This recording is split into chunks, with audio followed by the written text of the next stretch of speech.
Tell me about the moment you knew not just what to do, but how to do it successfully. Not the strategy, but shifting the actual operating reality. Across Asia, companies are setting targets high and planning transformation. But knowing what you need to do and successfully doing it are two completely different things. So join us as we talk to decision makers who made a call that changed how the company operates and to operators who delivered it on the ground. The question we ask, not what should companies do differently, but what did it actually take to do it? Welcome to The Big Shift.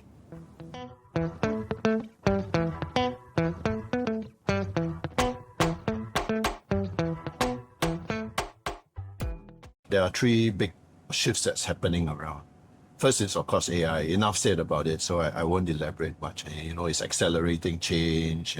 New technologies are coming out every 3 months. That is more and more amazing, and how it will impact the shape and form and scale of work as we talk about.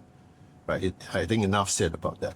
But the second element that actually shapes how our opportunities are, as far as the workforce is concerned, a lot of demographic shifts that are happening in Singapore, right? And what are these? Number one is we know about the aging population, right? 1/3 of Singapore is going to be above 65 by the end of the decade, basically as old as Japan is today.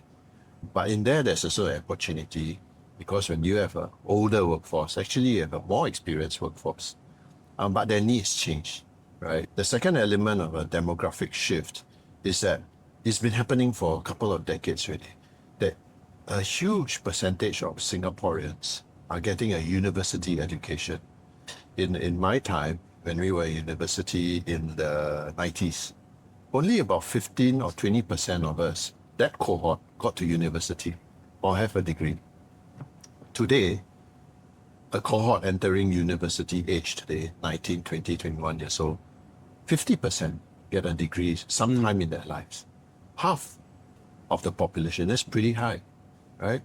The third demographic shift is a rather, I say, sensitive, but something that sometimes goes unnoticed.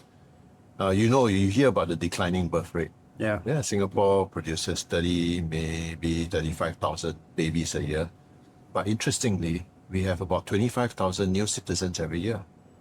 So this means actually we import a huge amount of talent, and our government brings in people who can contribute to the economy, can integrate better socially, right? But this means that actually the talent pool in Singapore is always getting revitalized by importing talent.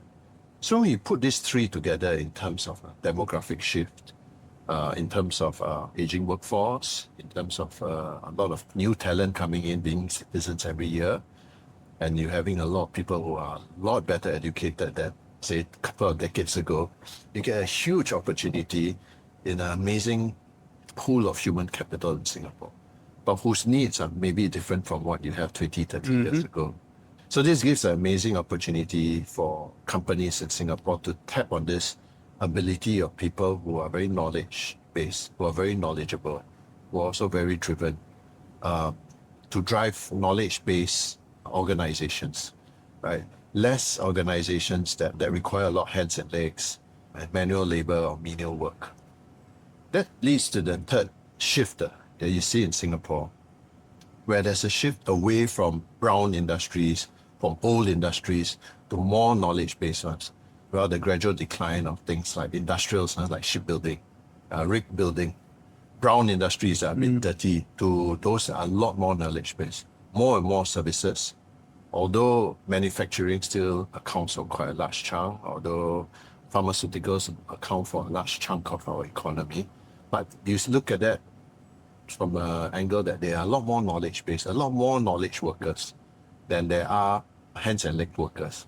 Now, when you put these three together, right, AI, demographic shifts, and then changes in the kind of industries that thrive in Singapore, you get a situation where you're going to have a lot more knowledge-driven industries, knowledge-driven workers, and knowledge-driven services. Rather than producing something, you're producing an idea or concept for customers to consume, right? Professional services, financial services, sustainability, healthcare. These are the growing industries, right? That feed into this kind of demographic and AI-driven shifts. So given these big shifts, right, the big question is then, what kind of human capital do we need that differentiates your company from another company? But underlying this, whether it's fractional work, full-time work, or whether you're a vendor or contractor and so on, right, is this idea of trust. Why I say this? If you look at the industries that I talk about that are growing in Singapore, healthcare or social sector care, because you have an aging population and so on. Financial services is, Singapore is a huge financial services center, including wealth management that requires a lot of discretion, a lot of governance, a lot of trust, right? If you look at sustainability, green industries, right, also very big. And if you look at technology services, these four are actually huge engines that drive the Singapore economy, right? If you look at all of this, you say, why will you buy from any company that supplies this type of services rather than another company? Underlying this is the idea of trust. If you go to a healthcare provider, whether it's a government one or whether it's a private one, you don't choose the medicine, you choose the doctor, right? Because you trust the doctor. If you use a technology services firm of one company versus another, it's not because he's cheaper or not. It's because you trust that he does great work for you, that is secure, that's safe, right? But how do you know? How do you know which one is trustworthy? So when you look at that, it all boils down to the people, right? When you meet a doctor, when you meet IT professional, when you meet somebody in any of these industries, you have to experience a level of trust that you don't have in other industries. Not don't have, but you require a higher level of trust. And how do you build that? How do your customers feel that they trust you more than other companies? So what I'm saying is that the terms of employment, right, will shift naturally, and we can talk about it a while later. But underlying the success of an organization increasingly is this level of trust. Yeah. Maybe compounding it is this area of information. There's a lot of disinformation or biased information out there. We are bombarded every day by either podcasts, hours, or whether it's TikTok videos, anything on social media, or even traditional media. Yeah, right. Yeah, international media too. Yeah. Which one do you believe? Yes. Right? And with AI, a lot of things can be fabricated. And so who do you trust, right? That makes, I think, this central question of how you employ people, how you screen them, how you select them, how you train them, becomes central to the success of many organizations. Yeah. Maybe pause, if we can pause for a minute on the success of these organizations in Singapore, always also linked to the success of Singapore, right? And when you talk about trust, Singapore has built a brand through the actions of people and companies over decades that also really enables and attracts the sort of companies, people, services, etc., that want to buy into this trusted brand Singapore, right? So if you're a Singaporean organization, if you're based in Singapore, if you do business in Singapore, there is an intangible added level of value and perceived value and trust associated with it. You're right. Do you think, and I'm saying this also because when you're talking about the move towards more and more towards the professional services, very high-end professional services and knowledge society, right? That I would say relies also on this Singapore brand to remain strong and grow in strength, right? So where do you see in that development Singapore's place in the world? Do you feel, because countries around you are also coming up, right? The world is never static, and what Singapore did, or what companies in Singapore did 30 years ago to build and enable that brand might not be the same thing that you need to do in the future. People come to do business in Singapore, or at least even Singaporeans want to buy Singapore branded products, because there's trust that we say what we mean and we mean what we say, right? Maybe there's a certain amount of predictability, right, in the way that we do business, in the way that the regulations are in place, that when you do A, you're going to get B. You're not going to get A. Where did C come from? Yeah. And then who should, I don't know where to go, right? So there is a predictability about things. But this is where Singapore firms or firms that operate here have to operate under a very strict regime of governance, right? And the rules here are quite strict, although pro-business, but they're still quite strict because the government here, I see, does want to preserve this element of trust. If you are headquartered here, if you have money here, if you have talent here, then you have to play by our brand of trust in the rules that we have. So for organizations to want to set up here, obviously they want to have that chop, the Singapore chop, right? Now, you can say that this is permeated by a system of rules and governance. That's true. But ultimately, these are run by people. People can do funny things. So how do you build organizations that have people that have high integrity and are trusted, and maybe that can navigate the gray areas in the right way? Now, why I say this is, in the age of AI, right, many other things are going to be done by agents, by models. Many areas of work that are going to be, in a way, fragmented, and some parts done by AI agents, some parts done by humans, some parts both, right? So how do you have a governance framework, or how do you train your people to operate with robots that don't have that sense of what's right or what's wrong? They know what's right, what's wrong by the large language models that they're trained on, right? But how do you then make sure that in an economy that is going to be increasingly powered by AI or augmented by AI, shaped by AI, is not one that runs away and loses control, right? You hear about that in the world, that AI is going to take over stuff and so on. If you leave it alone, you don't know what it does in the background. That is something that Singapore cannot afford. Especially the large enterprises that work here, that has trust as its brand name.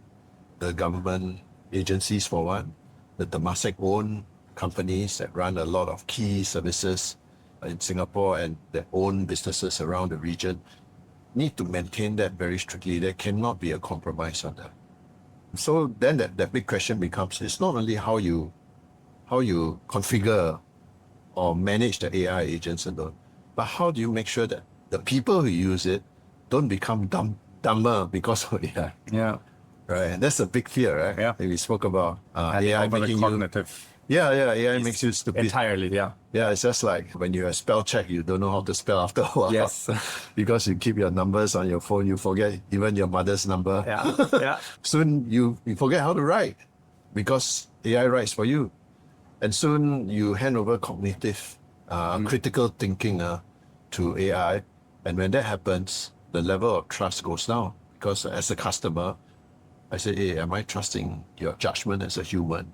Or have you subjugated this to an agent? And if you look at this problem at scale across all the industries, and especially the sensitive ones, like healthcare, finance, communications, technology, and so on, you may have a problem if you don't train your people to become smarter because of AI, not in spite of, Yes. or become dumber because of it. Yeah. Yeah. So that's where I think the big shift in thinking about how you develop human capital and culture is coming in.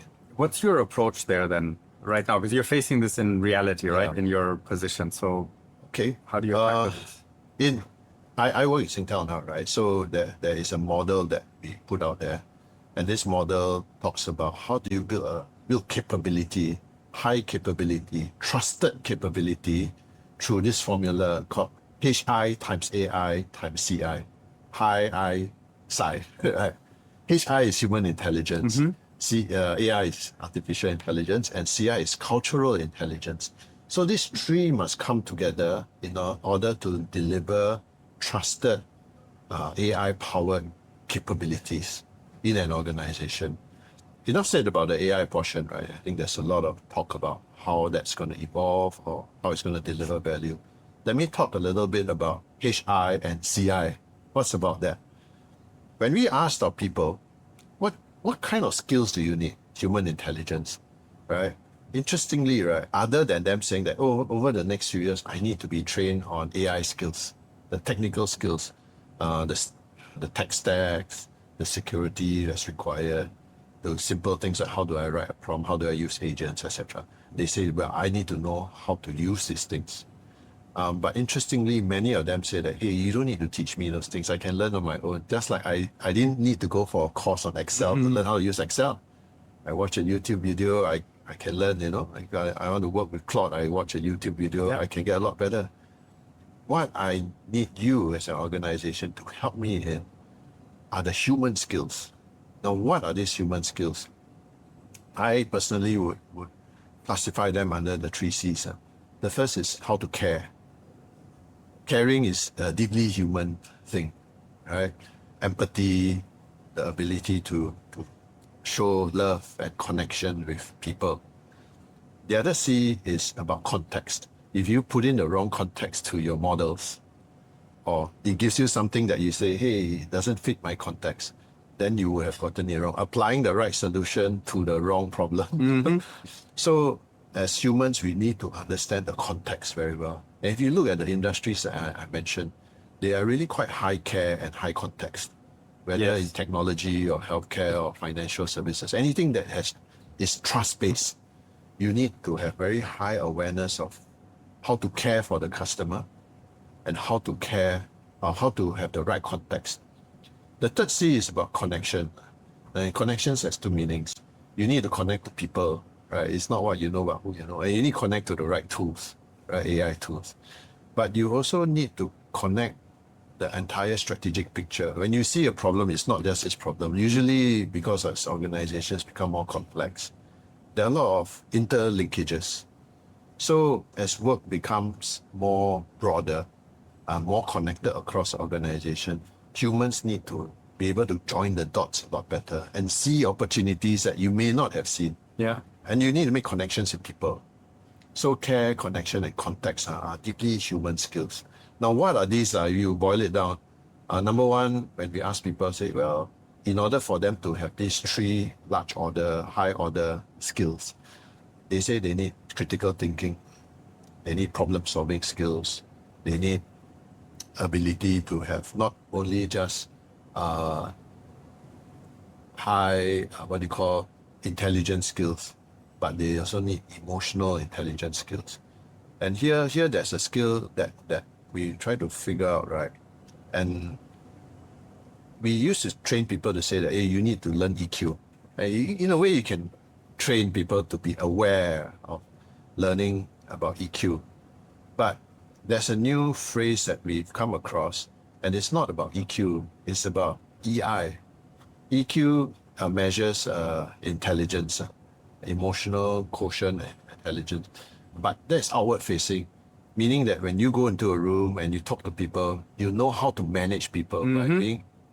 Having empathy.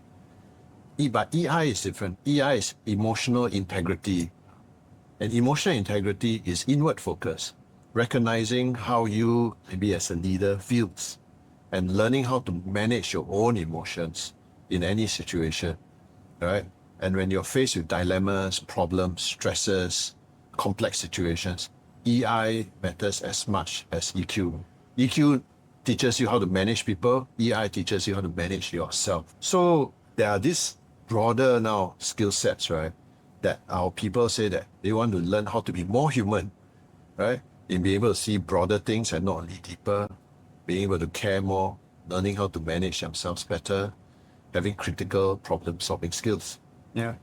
That's the HI portion. Yeah. I wonder whether you have any thoughts about what you think CI means, cultural intelligence means. Every organization has these, and we talk a lot about cultural values, the things that are on the wall, right? We are empathetic. We care about our customers. All of this, right? And culture is the real way that it is lived, and I think it is often related to how a company actually acts in making these gray area decisions, right? Because the black and white decisions are very clear. They're in the rule book, and everybody knows the boss wants me to say yes to this and no to that. But there's, like you said, I think very rightly, there are so many gray areas where every day people shape how the organization interacts with each other and to the outside world with clients, vendors, etc., simply by how they approach a thing that is not black or white. And I'm not talking necessarily about compliance or anything, although that could fall into that too. But it could be the way that you start a client meeting, whether you serve people coffee when they walk into your office. It could be small things like this, right? It could be how often you decide to move a meeting because you don't have time or something else has come in. It could be the way that you delegate work within the team, right? It could be many different things. And I think culture is what defines, it's an unspoken agreement almost of how we would like this to run in the organization. And if the majority of people run in a certain way, then that is the culture, good or bad. That is how these things are happening. Is that kind of... You're right. It's about how, it's not about what you do, but how you do it. That's basically what the cultural intelligence is about. And we want to train our people to have a high level of cultural intelligence to deliver trust as a competitive advantage. It's that statement, right? The statement to say that we want to deliver a high level of cultural intelligence of people so that they behave in a way that delivers trust to the customer. In an increasingly gray area of work that's going to go forward in. Yes. In an area where AI is going to do a lot of things in the background. In an area where AI is going to democratize many organizations.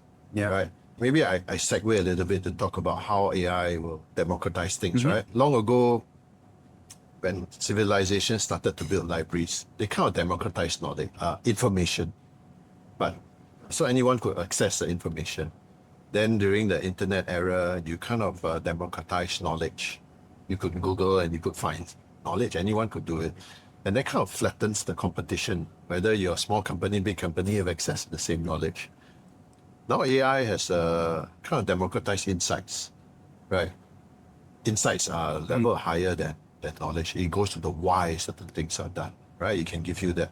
And when that happens, and when you have agents and you have bots that are increasingly cheaper and cheaper per token to run, very soon, what makes your company different from mine? Why would I buy from yours rather than mine? Other than cost. Cost is not going to be the competitor. Like it's going to make everything cheap, especially in knowledge or service-related firms, right? Unless you have intellectual property that you can protect, which is increasingly very hard, then what do you have? You have trust. You have trust that your people will behave in the right way that supersedes what AI's robots will do in the background. So what I'm saying is that, therefore, trust becomes a competitive advantage for any firm because AI democratizes everything else or flattens everything else. Therefore, you need a culture that will be able to deliver that trust. And like what you said, you need people that can operate in the gray and be on the right side of the gray, not the black side, but the whiter side, right? And people will face a lot of ethical dilemmas. So some of the cultural intelligence skills include this thing called ethical reasoning. Now, ethical reasoning doesn't teach you what is right or wrong because there is no absolute right, but it teaches you to frame complex situations and come to a logical conclusion that you say, look, I considered all these things. This is the best decision that I can make, right? It considers your values. It considers the governance, the laws. It considers what people feel. It considers cost-benefit analysis, many things, right, that help you navigate out of very complex situations. And these are important in areas that require to care, have the right context and the right connections, right? So it reinforces the human intelligence bit. So cultural intelligence also requires us to understand what drives trust as a cultural value. Many organizations will look at values of integrity, values of excellence, and so on and so on. But this has to lead to something that is of business value. And trust has a business value. Yeah, but trust is very, it's also very relative to the situation that you're in, the position you're standing, the company you are, the client you're working with. So what you mentioned one already, I think, in terms of trust building measures is consistency when we talked about the brand Singapore, right? Say what you do and do what you say. Yeah. What are other trust, for your situation, trust building or trust diminishing behaviors or actions that you think that people need to focus on if you say that is your number one product now? You see, today if you're a customer, right, and then you want to buy any service, be it transport, airline, or say telco, or even medicine, or a doctor, anything, right? I think the first thing that you want to have before you say you can trust is whether that service is safe and secure. It's not a given that things are safe and secure. Sometimes you go somewhere and they say, hey, you gotta give me your your ID number for our records. You start to wonder, do you really need it? Recently, when I went to a pharmacy in Malaysia and they say, hey, you can join as a member, right? But you need to give me your ID number. Then I like, why do I need to give you ID? What are you going to do with it? Phone number is enough. Right? Phone number is enough, isn't it? Yeah. Because I don't trust them, right? But here, when the hospital asks you for it, you just give it readily because you trust them, right? So the first level is that for you to trust something, you must feel that it's safe and it's secure. Maybe you take Singapore Airlines because you think it's safer, right? Versus another airline. The second layer of building trust is reliability and consistency. It's easier said than done because you need that repeatable delivery of service. And that is going to be democratized when AI runs it because it makes less mistakes. Should be easier, right? Easier. Should ideally be easier. Yeah. So that should improve things. But when you do very human-centric related kind of services, that's not a given. So you need the human intelligence part to be able to deliver reliability, right? And even if there are services that are like, say, transport or financial services, you want that reliability. You don't want things to break down. You go to the ATM, it doesn't work. Yeah. You swipe your card, it doesn't work. You take the airline and then it's always delayed, right? So you want trust to be sure that you deliver what you promise reliably. But things will go wrong. Naturally, in all services, right? Or products. Whether you buy a phone, it may break, or it may stop working. Airlines or even the trains may face delays. Or your internet connection might go down. Then where do you go? The next layer to build trust is care. Customer care, right? People don't mind that sometimes things break down. They know. But they want someone they can talk to help them solve their problem quickly. Now, sometimes that someone, now increasingly, interestingly, people find it good to be able to talk to a bot that can solve their problem because you don't have to wait online for a long time. It's quite faster. Yeah. The youngsters in particular say, I don't mind talking to a bot. But sometimes problems get complex, right? Or you have other questions that the bot can't handle yet. You want to be able to talk to a human to help you manage an exception to their rules, right? And that's where care comes in. That's where the empathy, the HI part comes in. And you're not just talking about consumer services. When you talk about enterprise services, where the problem gets bigger and bigger, when you run projects that are in tens or hundreds of millions of dollars, you want project managers that can care for you as a customer, right? So when you talk about trust, it is built upon this pyramid of very human factors. You need to feel safe and secure. You need to do things reliably, consistently, and predictably. And when things don't work, you feel that you're cared for, right?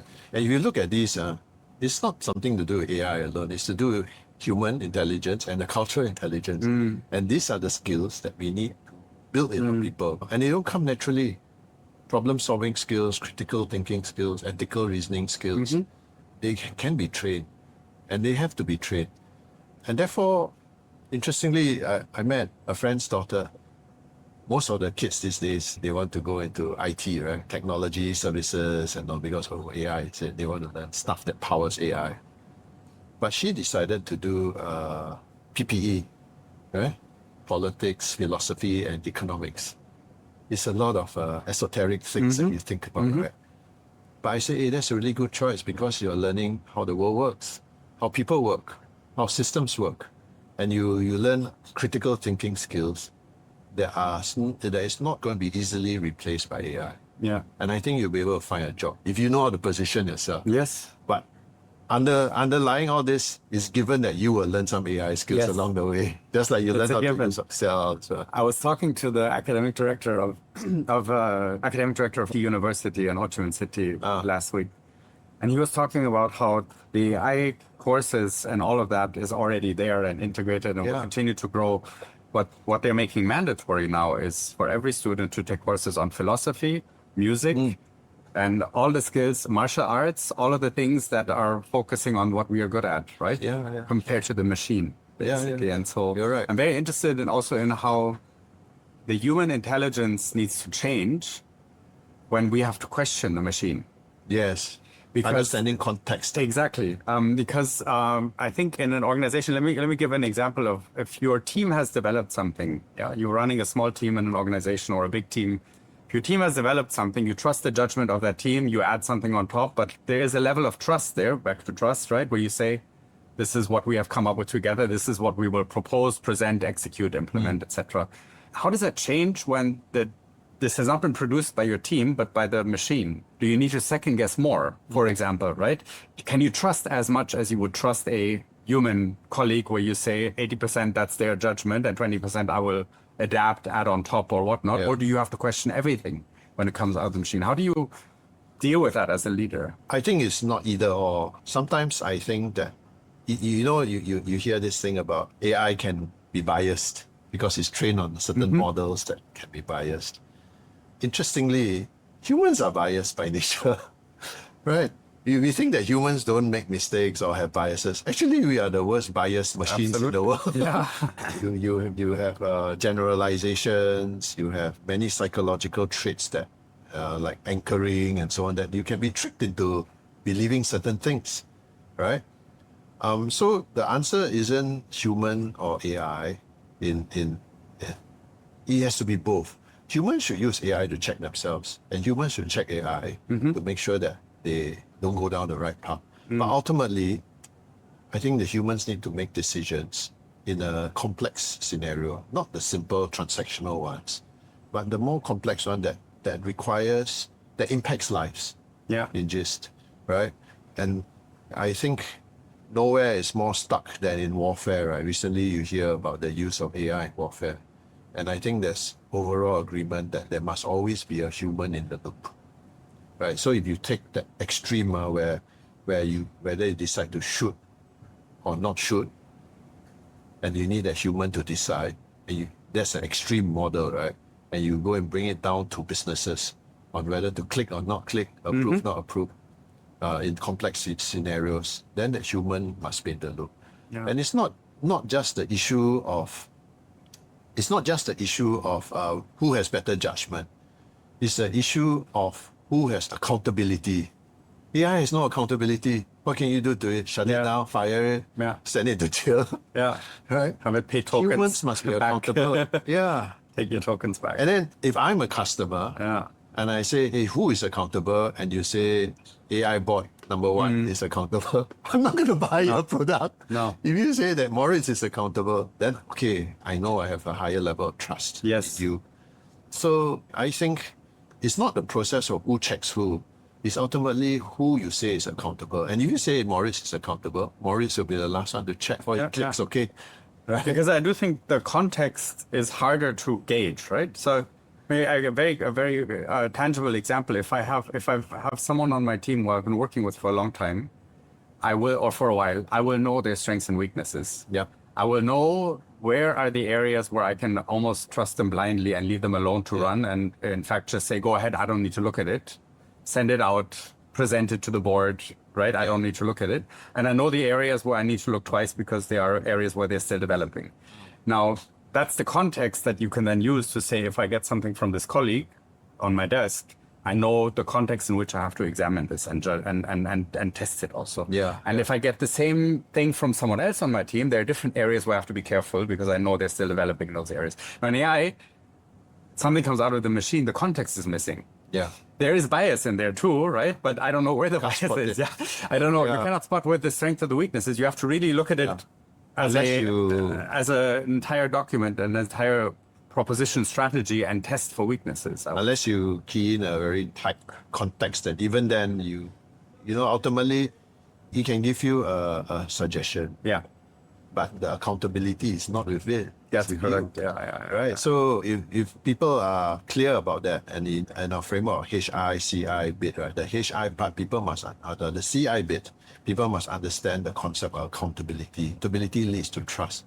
Then they will be the final checker. Yeah.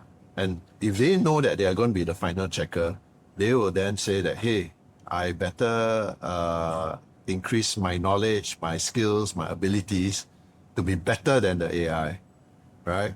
If I keep feeling that the AI is better than me, then I stop being accountable. Then that's it. I don't belong in the organization that's trying to build high trust. Yeah. See? So I think this concept that I just shared has to be taught to people. Framing it this way and then educating people this way will help leaders, HR managers or leaders, CEOs, and everyone in leadership position understand how all these demographic shifts and AI can play a part. Even when they hire fractional people, right? I think fractional work has a great opportunity in all these demographic shifts, right? To be able to deliver a lot of value. But how do you trust this fractional professional that he's the right guy for the job? That's where that relational bit comes in, the referral bit comes in. You got to know the guy. AI won't know the guy because a lot of what he is not codified. AI can only do things that is codified in the database, right? A lot of things about you is not in your socials or in your CV. So how do I know you, right?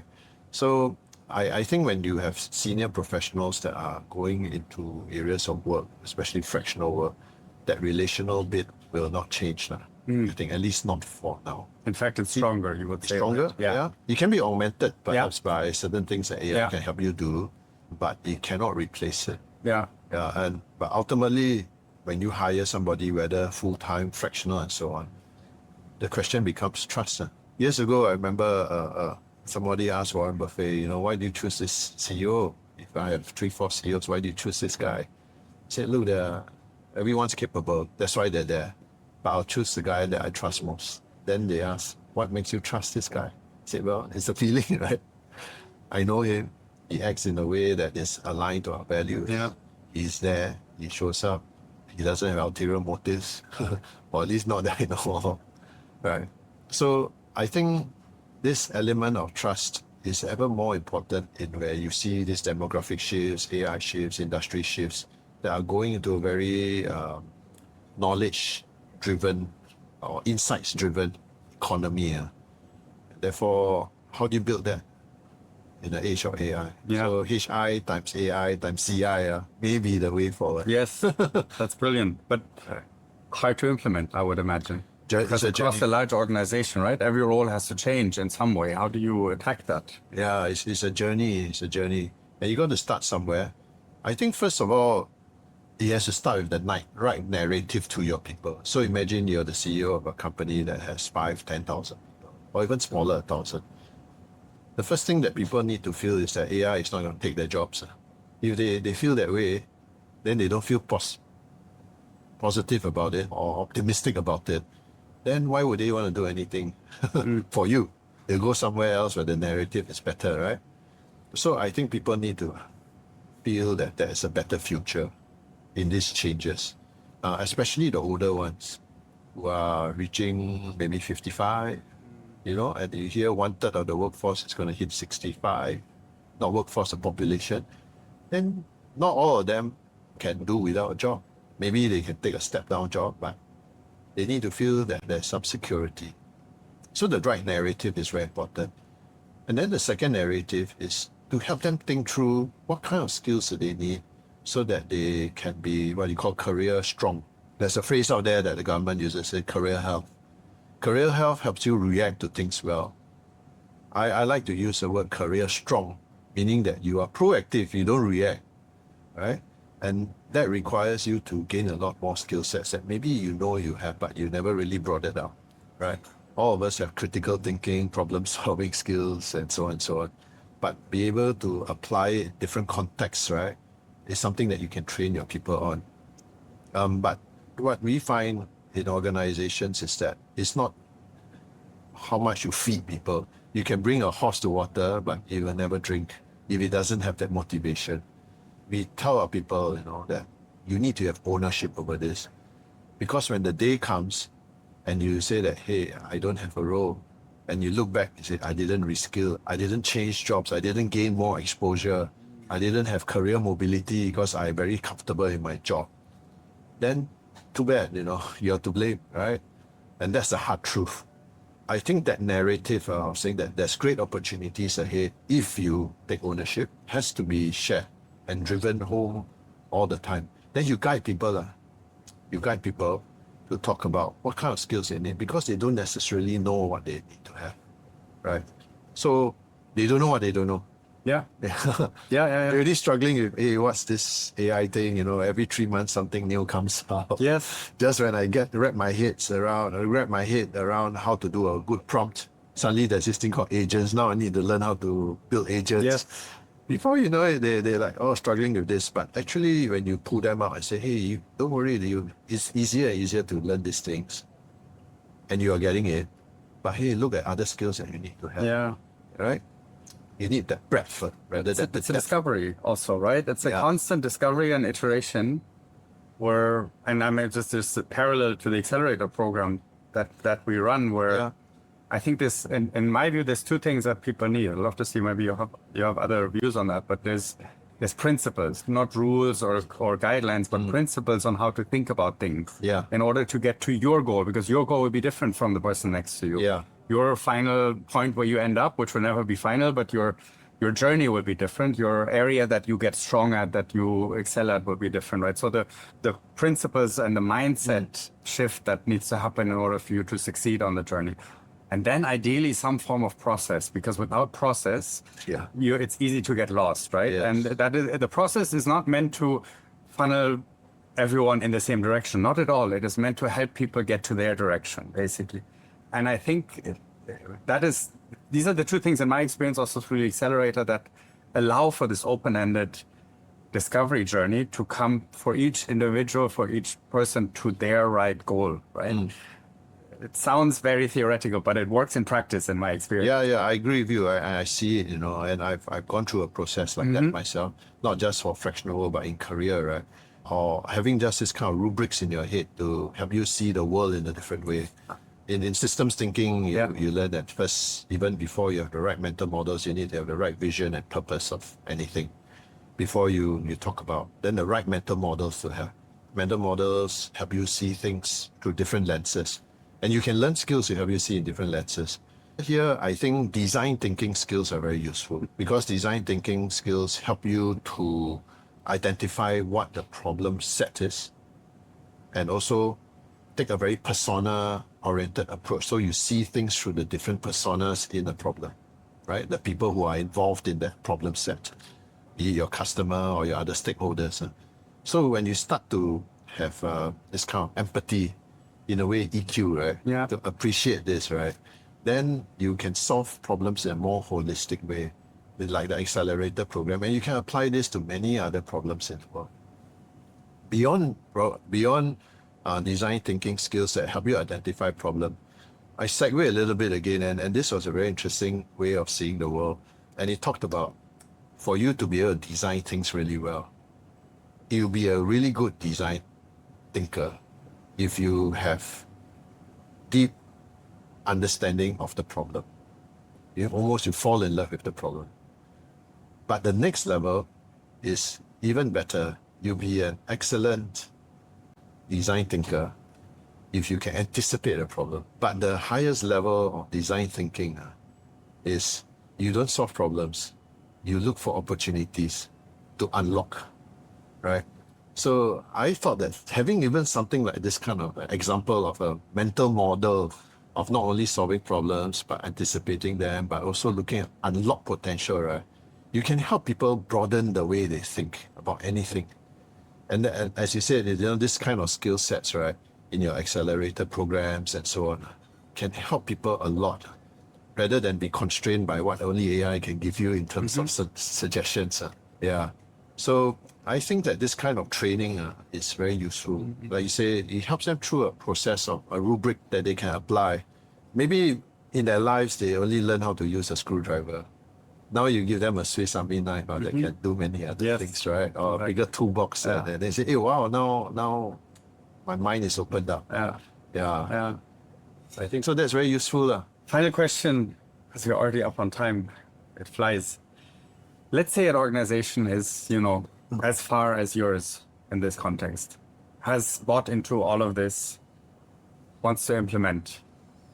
What are the things that the organization can do to accelerate their people through this? And what do you think are some of the pitfalls to avoid, or maybe a pitfall to avoid? I think number one, as with any change, the leaders got to get on board, right?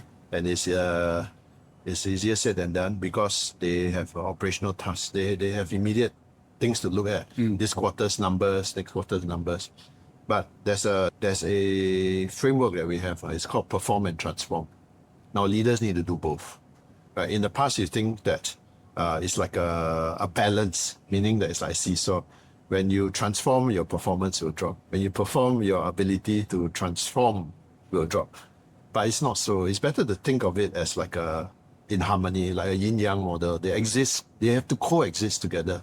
Performance and transformation have to exist together. And once leaders get that, right, they say, okay, look, we need to embrace both at the same time. Otherwise, we are not being good stewards of the organization of the future. That has to permeate all levels of leadership. Now, once they get that, then the question becomes how. And to do that, organizations need to build the capacity to change. And capacity to change is not only mental, you need resources. So you do need to put in some resources in time and treasure and talent in order to make that happen.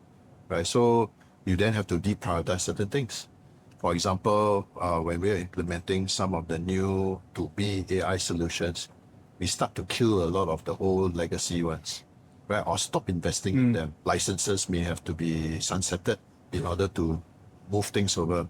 Some organizations say that, hey, I don't need so many humans. And sadly, some jobs will be lost. And you see that in the tech firms. They will invest in processing capability or model capabilities, right? So you do need that to create the capacity to change, even though I say things like harmony, while continue to deliver your numbers every quarter. Yeah. Now, when you next go down to the next layer, I spoke about having the right narrative. So all the leaders from the top to the middle layer need to sing the right narrative and practice it to the staff. Skilling, reskilling, job mobility, opportunities. I'm not cutting jobs, but I'm reprofiling them. They need to see it, right?